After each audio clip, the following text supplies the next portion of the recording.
with an Indigenous management company was really inspired by just meeting other inspiring and innovative artists who just do what they do with like absolute heart and integrity and love for what they do and who they do it for, most importantly. And so wanting to bring those people together who have the same vision and mission and the same, I guess, level of respect for our gifts and what we do, and finding people who align with sort of that vision that we have, and to come together to really just support each other. My name's Tanaya Winder. I'm an enrolled member of the Duckwater Shoshone tribe. I'm also a Southern Ute in Pyramid Lake Paiute, and I grew up on the Southern Ute Reservation in Ignacio, Colorado. Next question. What has been your most memorable performance thus far, starting with Tanaya? Oh my gosh, most memorable performance thus far. So once my grandma was living with us for a year, and somehow she heard just about me doing this poetry performance at this place called Church of Beethoven in Albuquerque, New Mexico. I was like, oh my gosh, like I can't say no to my grandma. Like, and I also have never had family come. And so I went and I did my thing, and I was like really nervous, but it was actually the first standing ovation I ever received, and a lot of people cried during it, came up to me afterward, and my grandma cried too. That stands out the most in my mind. My name's Paul Winnell Jr. I'm also known as Tall Paul, a hip hop artist. I'm from Minneapolis, Minnesota, and I'm enrolled in the Leech Lake Band of Ojibwe. So I'm just gonna roll with the first one that comes to mind, and it was a sold out show in Minneapolis, opening for a Tribe Called Red. It was just a crazy show, sold out show, and like rocked my set, and people, walking off stage, the people chanting your name and things like that. It was crazy. My name is Frank Waln. I am a Sichungu Lakota hip hop artist, and I am from the Rosebud Sioux tribe in South Dakota. My most memorable performance, I actually went home to the reservation. I'm from the Rosebud Res, and it was the first time I had performed at home in a while, probably maybe close to over a year, to share that message back home that, I'm from here just like you guys, and now I get to go around the world and do what I love, and you guys can do the same thing, and to have them really be receptive of that and to really show me a lot of love. It was very healing for me because, there was once a time in my life where my only goal was to be heard on my res, and it was so cool to go home and just feel all that love from those kids. My name is Mike Jordan, hip-hop artist, enrolled member of the Turtle Mountain Band of Ojibwe Tribe in Belcourt, North Dakota. Yeah, for me, my most memorable performance had to be kind of similar to Frank's story, rocking for the hometown. Community was all involved, so I had family come out, and seen previous teachers of mine who were there to kind of support me, and all the kids that were there to support me. Saw a lot of tears in the audience, saw family members cry just because of the stuff that they were witnessing and me coming up. It was just so supportive, and then the bell rang and the kids mobbed me. And I was in this circle with just all these kids who were hugging me and just like chanting, Mike Jordan, Mike Jordan, Mike Jordan. So that one just is embedded in my brain and my heart for sure. So. My name is Tomas, Karmelo, Amaya, and I am Yaqui, Zuni, Tarahumara, and Zapoteca.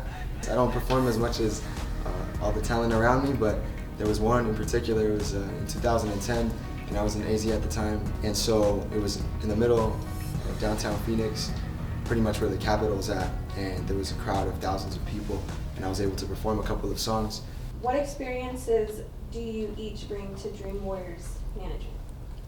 So for me, I think some of the most prominent experiences I bring are as being somebody who's lost someone to suicide. Like, it just really makes me value life and value my loved ones, and so I want to make sure that all of my artists just feel protected and safe wherever they go, whatever they're doing, and to just accommodate any kind of emotional needs that they have. I feel like that affects who I am as an Indigenous woman, but more so as a manager. We're not just coming into these communities opening their heart like in a rupture to like the emotion we're feeling, but to make sure we're leaving them with like skills, so that way they have skills to like carry them on, so it's not just us coming and leaving, but that they can take something away with them. I feel like I'm in a place right now in life where I look back on life, and you see and hear your mothers, or my mom, for instance, she says, or she said, I'm glad you chose me to be your mom, And with that, there's this idea that we're spiritual beings before we're humans, you know what I mean? Just focusing on what we have in common. We're all under the same sky, breathing the same air. Proud to be Native, but even prouder to be a part of this whole creation, And that's what I bring to life in general, as well as Dream Warriors management. Well, on the technical end, I'm a hip hop artist, like a lot of us. I'm also a producer and engineer. So I bring that technical know-how, I guess. And also, I also bring the experience of being, a young indigenous person who grew up disconnected from my culture. I didn't know what it meant to be Lakota until I started reconnecting when I was 18, 19, struggling with depression and, suicide and going to ceremony more, and just that whole process of remembering who we are, relearning, our language, our ceremonies, what it means to be an indigenous person, a Lakota person, a Sichongu Lakota young man. That whole experience I'm bringing to it as well. And honestly, I'm one of the youngest here, so I learn a lot from these guys. These guys are parents, some of them are parents, they're all older than me, so I also learn a lot from being here. So I bring those skills and those experiences and that knowledge, but I'm also very much in a learning position as a Dream Warrior because I am one of the youngest. Kind of what Frank was saying, with the mental health, I've been down that road and I'm very outspoken about it. Also, like Tanaya said, working with the youth, you won't see me much without a smile on my face. That's just how I live my life. So that's the kind of energy that I want to project to my Dream Warriors family. And just like Frank said, some of us are parents, and that to me it's a tough role, but it's a learning role. Paul's a great parent as well, and for me, I'm very present in my daughter's life. I guess not being selfish is one thing that I learned, and hopefully I could project that to these guys as well as we're doing this music thing. As a photographer and as a filmmaker, I want to move the camera as I would my pen and bring that poetry into the visuals of what we're doing. So that's one of the things I bring to the team as far as making content and bringing that artwork into the formula, into the situation.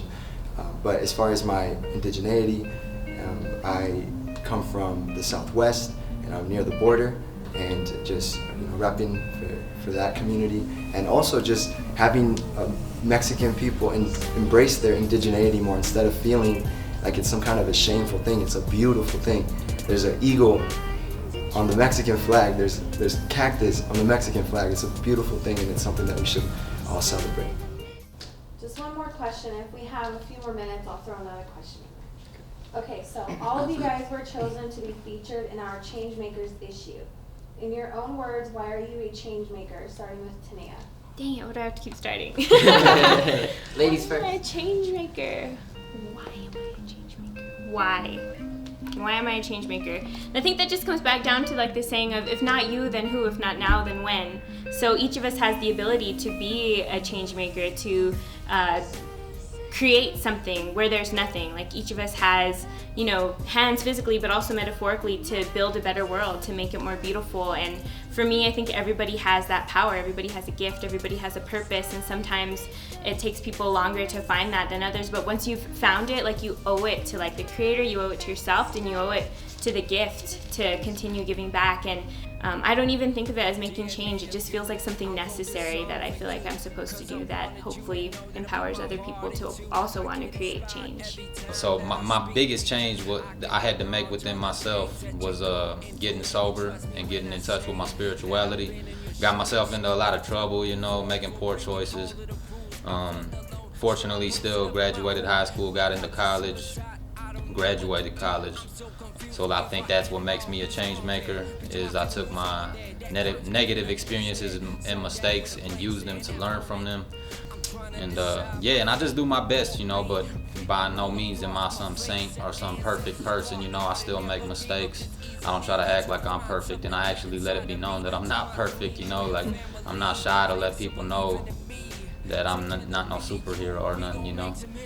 I'm a change maker because there's so many things in this country, systemically, socially, environmentally, that are keeping indigenous people, particularly indigenous kids and indigenous women, from being happy, healthy, and respected.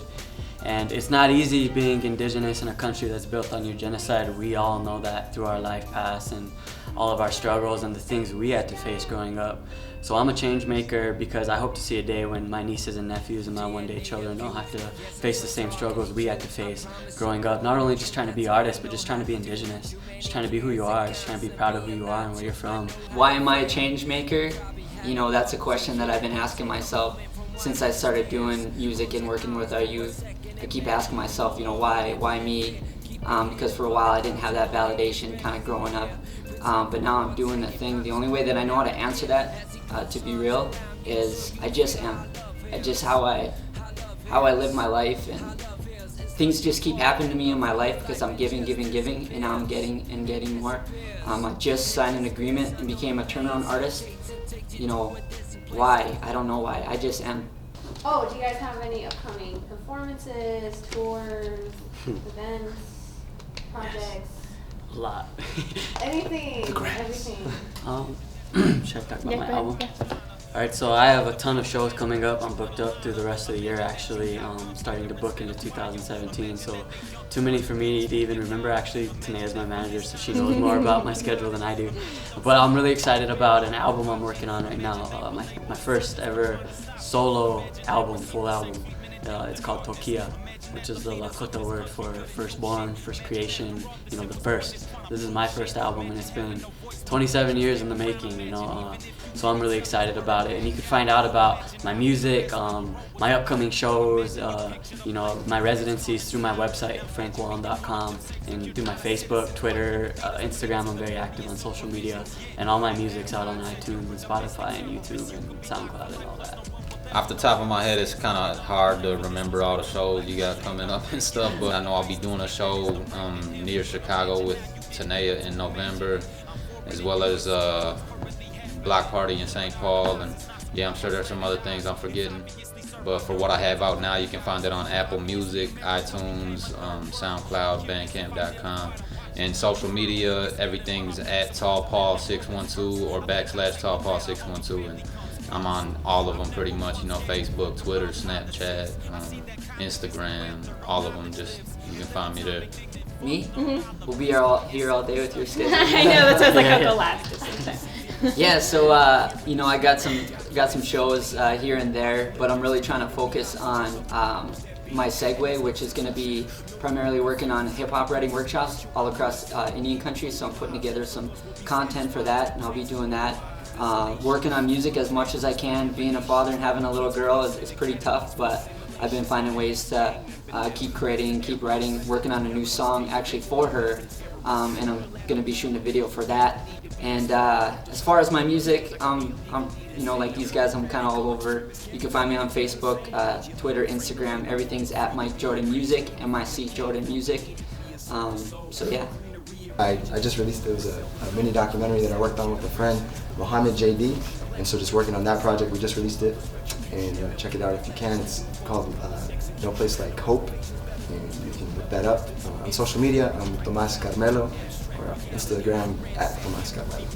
Somehow I've become like Frank, and I am also booked through till the end of the year and starting to get booked into next year. I'll be in Buffalo, New York, Portland, Oregon, Solon, North Dakota, a couple of more things throughout the November, and then December. Frank and I are both going to be performing with the Native community in the Bay Area in Oakland in December. So, and you can find out more about me at TanayaWinder.com. All my social media, Instagram, Twitter is just at Tanaya Winder. Do you think it's possible to have a peaceful, non-violent revolution? I am not first. Okay.